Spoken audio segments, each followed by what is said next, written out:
Today I'm making mac and cheese.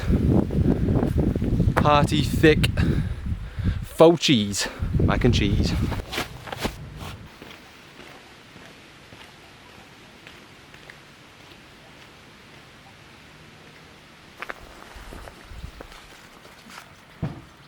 Hello again. Welcome back to the few that have been before. Back in the Lake District on what was supposed to be heavy rain, some wind. So far, good start. But I was in need of a camp recently. Ever since coming back from Arran, been clamming on another. So here I am, mooching on my way up to Low Fell.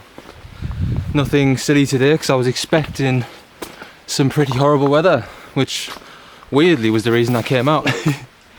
I wanted a little camp out, little storm camp out in my tent. It's not something I've done before, but I'm not complaining that there's actually a blue sky somewhere. Not something I've seen in a little while, like the rest of us in England. But seeing as though it's, well, seeing as though it's more, seeing as though it's closer to, get through there. Seeing as though it's closer to winter than it is summer at the minute, I thought I would plan a more wintry themed style meal. Alright fella.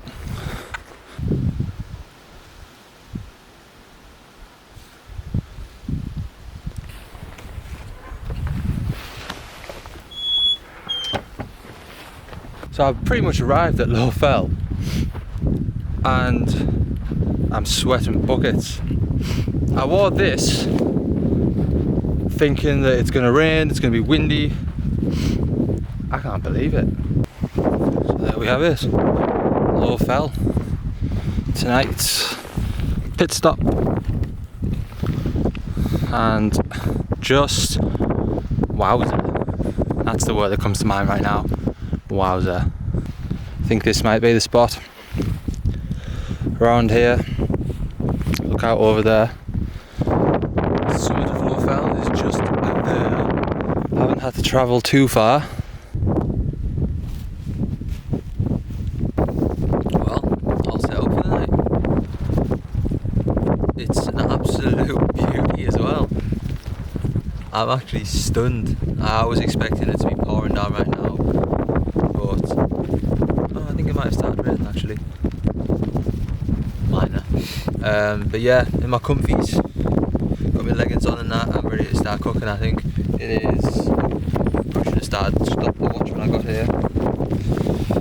It is 25 to 8, so I reckon it's time for mac and cheese.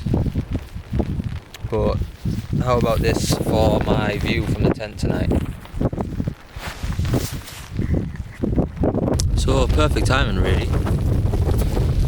It started raining a little bit, which is quite nice. Just looking forward to a little bit of drizzle on the tent. So perfect timing really to get the food up and running there. Making mac and cheese in the tent tonight. After I'd show you which beverages are on the menu tonight. We've got a Levelhead Session IPA, which, by the way, very delicious, and then the star of every show. Only because it's quite rare and hard to find, but Clockwork Tangerine. Ingredients then in this tub here we have macaroni pasta. For the roux, which I'm sure most are familiar with, hopefully, we have butter, plain flour. I've got 15 grams of butter, 15 grams of flour. I've got 4 types of cheese. Oh, I can't wait for this. So in here I've got cheddar, star of the show. I've got 25 grams of cheddar. That's the one I want to really sing. I went for a really nice strong cheddar. I've looked for 28 months mature. I went for the most mature cheese, with the highest strength, which is number 7 in this case. Then I've got comte. I'm not sure that's how it's pronounced, probably not. But I've got comte, so I've got a nice, smooth, subtle, nutty cheese in the background, you know. Gorgonzola, another hard hitter, but a personal favourite when it comes to blue cheese. Got about, I've got about 15 grams of gorgonzola and the comte. And last but very not least, parmigiano reggiano. 15 grams of that. My favourite cheese of all time. The best of the best. So yeah, you got faux cheese, mac and cheese. Also in here actually is a little pinch of nutmeg, just to kind of marry up with the comte cheese, just to kind of elevate it, boost it a little bit, you know. Another little addition which will give it a little bit of kick, a little bit of... I think it's quite clear that I like things strong, especially when it comes to cheese. I've got a teaspoon of Dijon mustard. I'm sure it's not traditional, but gives it a lovely kick, which, oh. And to top it off, I've got some of Anna's breadcrumbs. Well, it didn't start as breadcrumbs, she doesn't make breadcrumbs, but Anna makes some delightful wholemeal bread rolls, or bread cakes as she likes to say. So I've blended half of one of those up, and I'm going to toast these lightly in the pan and sprinkle them on top at the end, because I'm a fancy bish. Oh, don't forget the milk. So quite important really for the roux. So in this case, I've said I've got 15 grams of flour, 15 grams of butter. So I've got 150 ml of milk. Well, I've got a little bit more just in case it gets a little too thick and I want to thin it out just a little bit. And if it helps, if you're making this at home, try and use your milk at say lukewarm temperature. Otherwise, if you pop it in cold, it's gonna develop lumps, and you're gonna put some graft in to get rid of those lumps, and you don't want to do that really. So yeah, milk slightly lukewarm. It's been with me in the pack for a while, so if you're cooking in a tent, you know, it goes without saying really. So yeah, I think the thing to note the most when it comes to what I'm about to start doing and cooking this, because I've only got my jet boil and I've got the attachment, which I'll show you, my pride and joy. I've got this skillet, which you can buy any skillet. I wanted the jet boil one because one, it matches, and two, it's orange. I'm quite fond of orange things. But yeah, so there's gonna be a little bit of thought process behind making this, because I've only got one stove, the heat source. So I think what I'm gonna do is cook the pasta first in the jet boil, take that till it's almost there, probably about 10 minutes, reserve a little bit of the water in something and set the pasta aside. Don't worry about it getting cold because it's going to heat through again. Then what I'll do is I'll change to the pan, and I think I'll start with the breadcrumbs because I can toast them lightly and then set them aside. Once the roux's made, the cheese sauce, everything like that pan that's it. It's not leaving that pan until that goes in my tum tum. So breadcrumbs first, then the sauce really. Another thing to note, because I'm in the tent, so this is for anybody else who's in the tent and cooking anything else. If you're not just cooking this and you whatever you're making really, if you're just brewing some water, allow some air in, yeah? Got a little pocket there now for some air to come in. I don't fancy dying, right, of carbon monoxide poisoning. I mean, I am in the vestibule, so there is ventilation anyway, but this is going to be perfect. This little slot in here, it's going to steam's going to shoot out of there.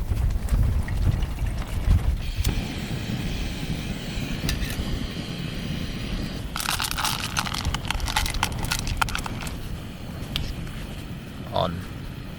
Pasta done. 10 minutes later. I wish I brought salt because I haven't tasted pasta that bland in a while, but this is pretty cool as well because I haven't got a colander with me. It's got a little hole in the top of the cup, obviously to drink out of, but that's perfect really to discard of the water. So I'm going to do that.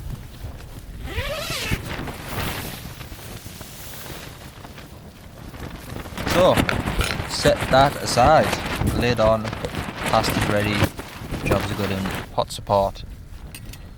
Good old jet boil. The thing is with jet boil, it's got one setting, jet.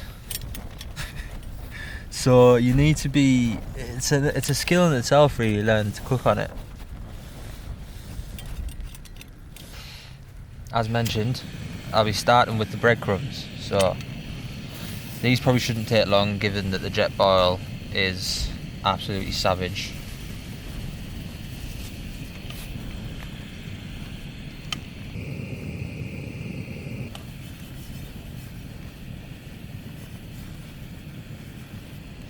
Oh, it smells beautiful. There's not much that beats fresh bread really, is there?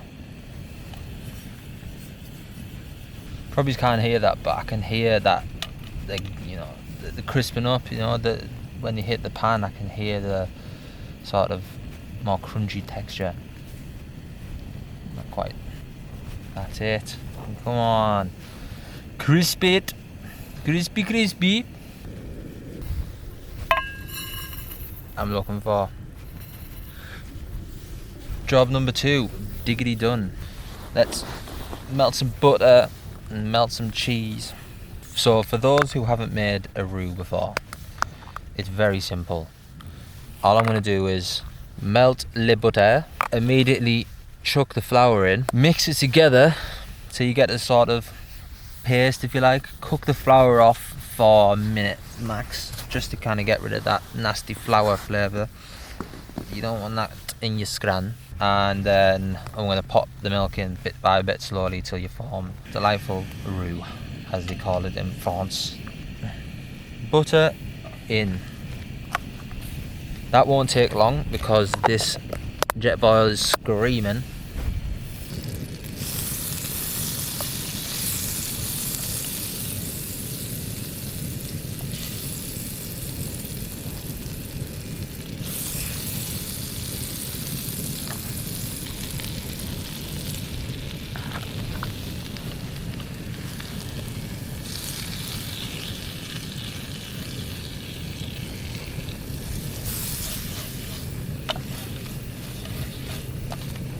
See, that's what we're looking for. Paste. Right, so if like me you're cooking this on a jet boil, you want to keep stirring it. Don't let it sit still because it'll burn, because it's just pure power. If you've got it on a hob in the house, just put it on a light heat at this point. I'm just cooking off the flour really. Keep it moving.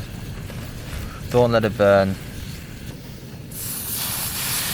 Just a little bit of milk. Don't go nuts.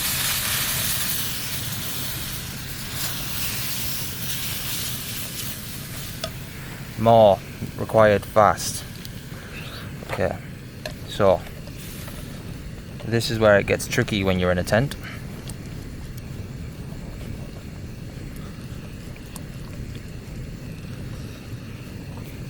Have faith.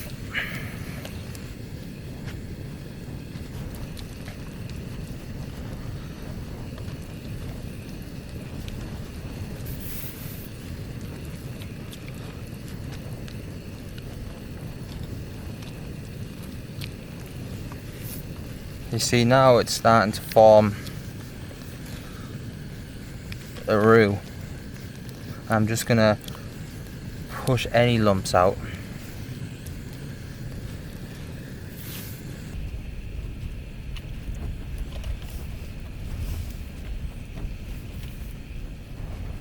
You see? Okay, time for the cheese. Woo woo!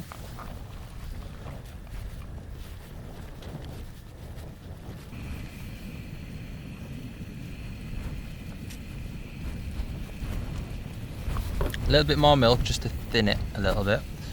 My goodness.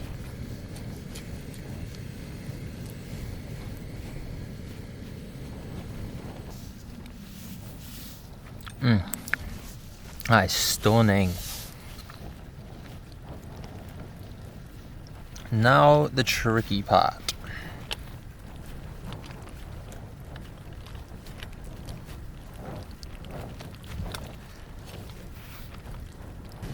Just warm the pasta back through, and then we're done. The finishing touch.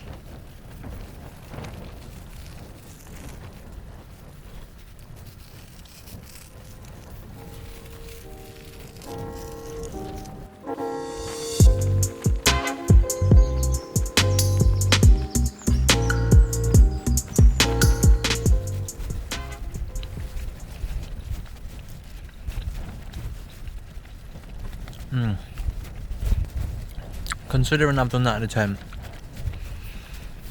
And also, I did forget the Dijon mustard, but please do try it if you're going to make this. I promise you it won't disappoint.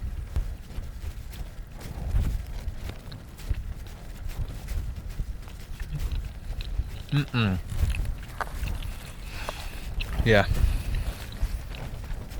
I wish I put the mustard in. It would have given it that little bit of a kick, you know. That hasn't disappointed either way.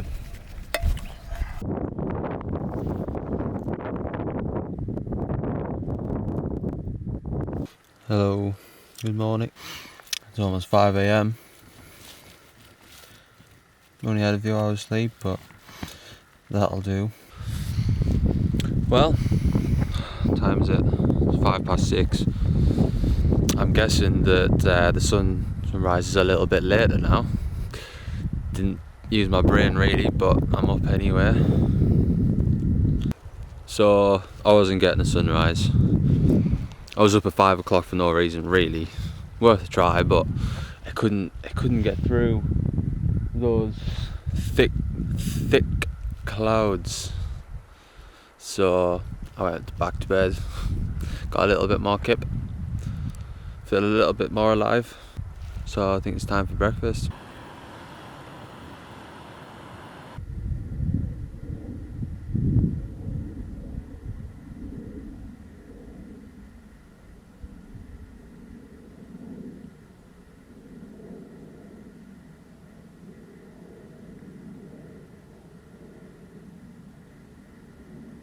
Say goodbye to Crummick Water.